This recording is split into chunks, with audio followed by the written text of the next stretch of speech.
Un bilan très positif, sans parler du plan statistique, parce qu'on a eu beaucoup de finales, troisième place, dans le dernier carré en fait, mais du point de vue comportemental des athlètes, parce que les athlètes se sont exprimés, ont montré qu'ils étaient prêts, qu'ils faisaient partie du top 10 mondial quasiment dans toutes les catégories, voire top 5 mondial dans toutes les catégories. Très satisfait que la plupart des athlètes déjà présents depuis quelques années confirment, sont encore là. Certains sont un petit peu en retrait, mais je ne souhaite pas que ça rebondisse rapidement. Et puis très satisfait des jeunes qui ont intégré le pôle olympique en septembre et qui montrent déjà de superbes choses. Je pense à Gwendoline Philippe qui se retrouve en finale de l'Open de Paris à 18 ans, Mehdi Filali à 18 ans également en finale de l'Open de Paris en lourd. Je ne parlerai pas de la finale parce qu'on est encore à chaud. Et donc voilà, ça montre que le projet qu'on a mis en place est de qualité, que le staff qu'on a mis en place fonctionne, l'entente fonctionne. Tout ce qu'on a mis en avant sur le pôle olympique, que ce soit en termes de structure, de moyens humains, de moyens financiers, fait que voilà, ça paye. Et c'est de bon augure pour la suite. Il nous reste encore beaucoup de travail, on n'est qu'au début d'une longue période. Mais ce qui était intéressant en fait avec cet Open, et ce qu'on voulait, c'est montrer aux athlètes que ce qu'on met en place, ça marche et que c'est bénéfique. Maintenant, c'est pas ça qui les fera gagner. C'est aussi leur investissement, leur façon d'adhérer au projet. Et pour l'instant, ça se passe très bien. Donc voilà, la satisfaction, c'est ça. Je pense que si on avait loupé l'Open de Paris, j'aurais été personnellement très déçu. Et je pense que les entraîneurs et les athlètes aussi, parce qu'il y a eu beaucoup de travail de mis en place, de fait, il y a eu beaucoup de choses de mis en avant et ça aurait contré un petit peu nos objectifs. Donc voilà, très satisfait.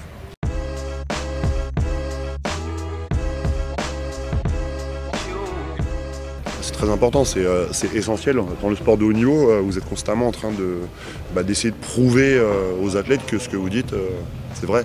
Et eux, ils ont besoin aussi en permanence d'avoir des certitudes. Et c'est ce que je vous disais, on aurait loupé l'Open de Paris. Ça aurait mis du négatif dans ce qu'on a fait, tout le monde se serait remis en question, les athlètes également, en termes de confiance, ça aurait pu aussi basculer. Donc c'est très important de s'assurer avec ces résultats que ce qu'on a mis en place, ça fonctionne. Et puis la route est très longue, donc on démarre bien. Voilà, on était sur les starting blocks, on a fait un bon départ, on a fait un très bon départ. Maintenant il faut qu'on tienne la course de la meilleure des manières en évitant les blessures, même si c'est difficile de les éviter, mais en tout cas on va essayer de les minimiser en essayant de gérer l'état de forme de tous les athlètes, de protéger les jeunes, d'essayer de faire en sorte de remobiliser ceux qui ont été en échec, même s'il n'y en a pas beaucoup à cet Open de Paris, parce que la vérité d'aujourd'hui n'est pas forcément celle de demain. Donc il va vraiment falloir qu'on fasse le nécessaire avec tout l'encadrement pour continuer à se soutenir les uns les autres et puis faire les bons choix.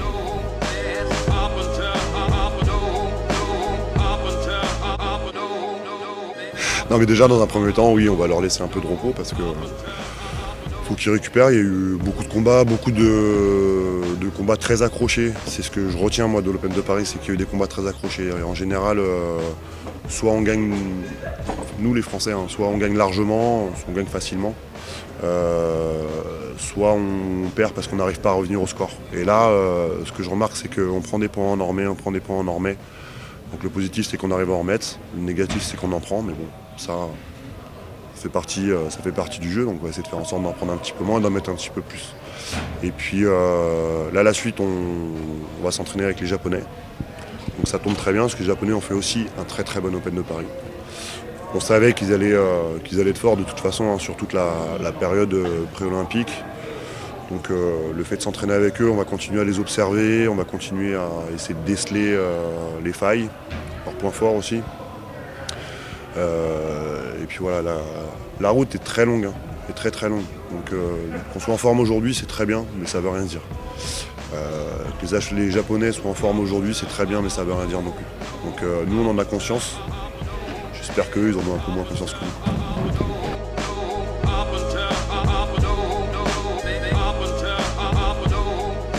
Bah, ça a moins brillé parce que c'est moins facile. En kata, la hiérarchie est déjà installée. Moi, ce que je retiens, c'est que, en tout cas chez les garçons, la hiérarchie a un petit peu bougé. Parce qu'on a l'Espagnol Quintero qui est sorti, on a le Vénézuélien Diaz qui est sorti. C'est quand même une surprise malgré tout.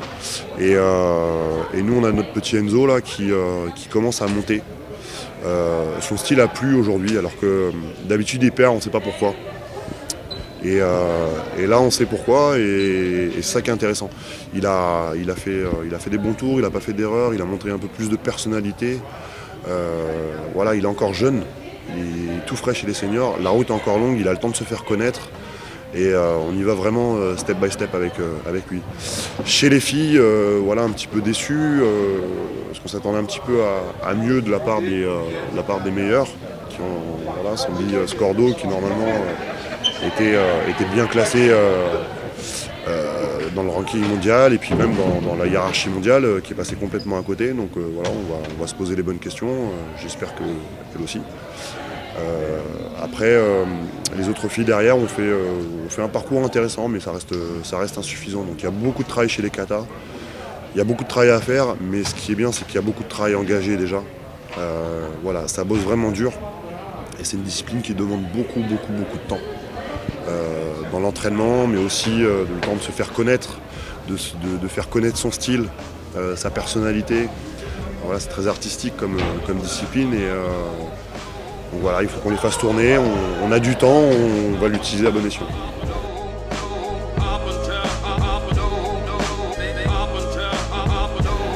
Il y a des enseignements à prendre parce que je pense qu'ils ont tous conscience des nouvelles réglementations. On a l'habitude, les réglementations évoluent souvent, donc on est tout le temps très attentif à l'évolution. Mais moi ce que je vois, c'est qu'on privilégie les attaquants, qu'on privilégie les offensifs, que les arbitres aiment bien mettre des sanctions, malheureusement, aiment bien mettre les sanctions, et nous, il faut qu'on évite de les prendre. Et ça, je pense qu'on va utiliser la vidéo pour le montrer aux athlètes. Montrer aux athlètes que quand ils prennent l'initiative, ils sont récompensés. Quand ils la prennent un petit peu moins, ils se mettent en difficulté, et que ça influe négativement sur leur prise d'initiative. Donc voilà, quand on est plein de sanctions et qu'on est obligé de partir parce qu'on ne l'a pas choisi, c'est plus difficile que de partir quand on n'a aucune sanction et qu'on a décidé d'y aller. On prend moins de risques et on est moins contraint de faire une attaque, parce que là on la décide vraiment, quoi. On est maître de ce qu'on fait.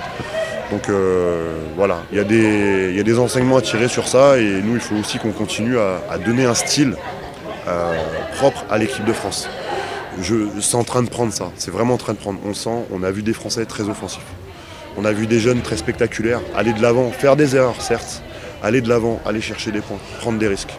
On voit Mehdi Filali en finale, qui prend des risques, et c'est quand il prend des risques qu'il met une jambe au visage. Voilà. Au départ, il a été un petit peu timide, il a pris un point. Ben, c'est dans cette évolution qu'il faut aller.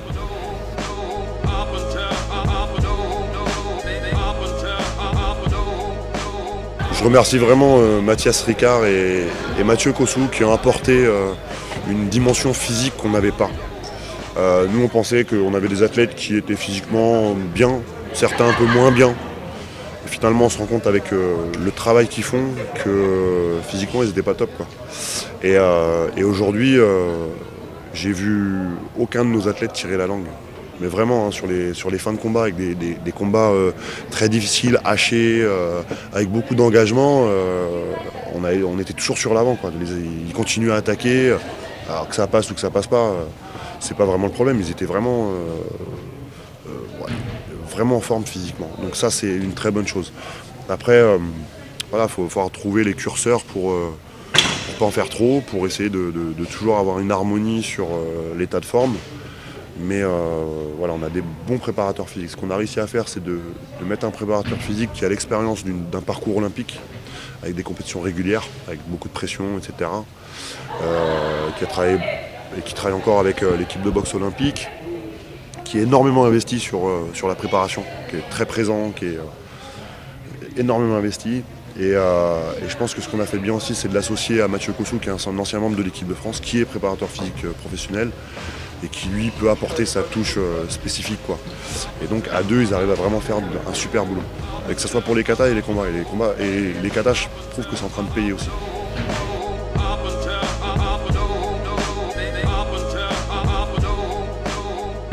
Je suis satisfait parce que ce qu'on a mis en place, que je vous disais, on a fait un gros travail de technique. Voilà, la technique a été au cœur de la préparation pendant tout le début de la saison. Tous les entraîneurs se sont mis au diapason, hein. C'est-à-dire que voilà, on a des entraîneurs qui sont plus de sensibilité tactique, d'autres un peu plus physique, etc. On est tous partis sur un gros travail technique, de fondamentaux techniques, un gros travail foncier, et tout le monde a fait la même chose. Et ça, c'est important qu'on ait tous le même discours, qu'on ait tous la même façon de fonctionner, avec nos particularités propres, hein. Mais ça a joué. Derrière, un gros volume physique. Quand on a la technique et qu'on a le physique, le mental suit.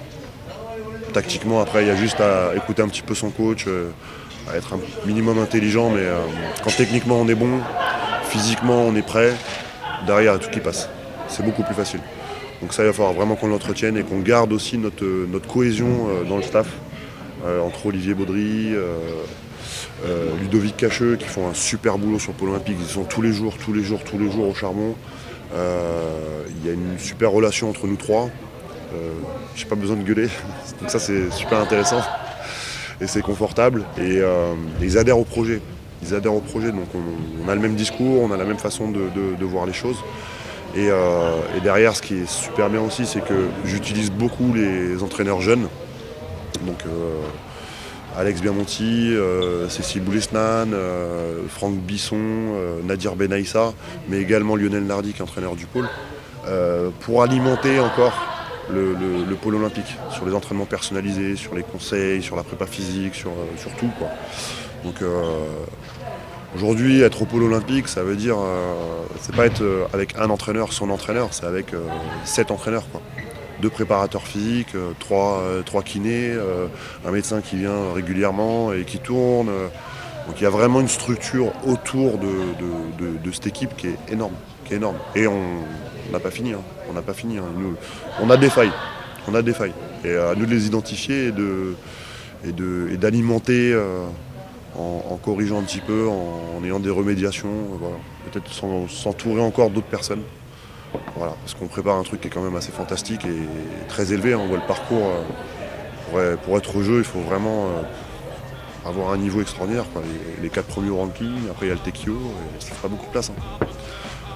Et c'est pas dans une catégorie, c'est dans une catégorie olympique, qui regroupe 2 catégories chaque fois, quasiment. Donc voilà, il nous reste beaucoup de boulot.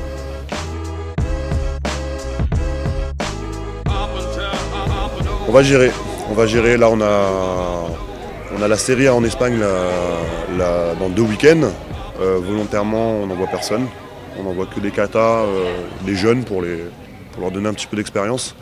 Je vais voir s'il y a des athlètes qui souhaitent le faire, qui n'ont pas été bons ou qui n'ont pas fait beaucoup de tours pour se relancer un petit peu. On va voir si on les envoie, mais voilà, on choisit de ne pas mettre cette compétition comme priorité. Après, on a l'Open de Dubaï. Je pense que l'Open de Dubaï, on va envoyer un effectif assez conséquent, en tout cas l'effectif France. Mais on va préserver les jeunes qui sont sélectionnés pour les championnats d'Europe moins de 21 ans, là, dans 3 jours. Donc forcément, enchaîner l'Open de Paris plus les championnats d'Europe dans 3-4 jours. Derrière, on va avoir une récupération. On ne va pas les envoyer au charbon. Et je pense notamment à Gwendoline, à Mehdi et à Léa Vazeri. Et les 2 premiers ont fait un très bon Open de Paris. Donc on pourrait se dire qu'il faut les relancer.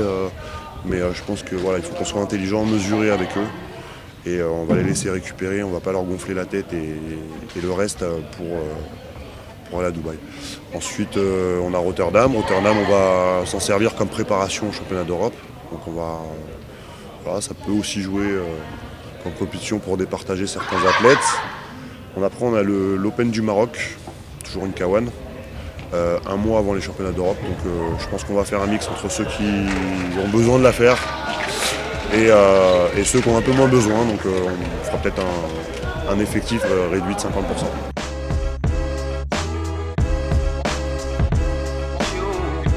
Ça va être un championnat d'Europe un peu particulier parce que même si on n'est pas encore dans la qualification olympique, le ranking permet d'engranger des points pour faire partie l'année prochaine des conditions de qualification.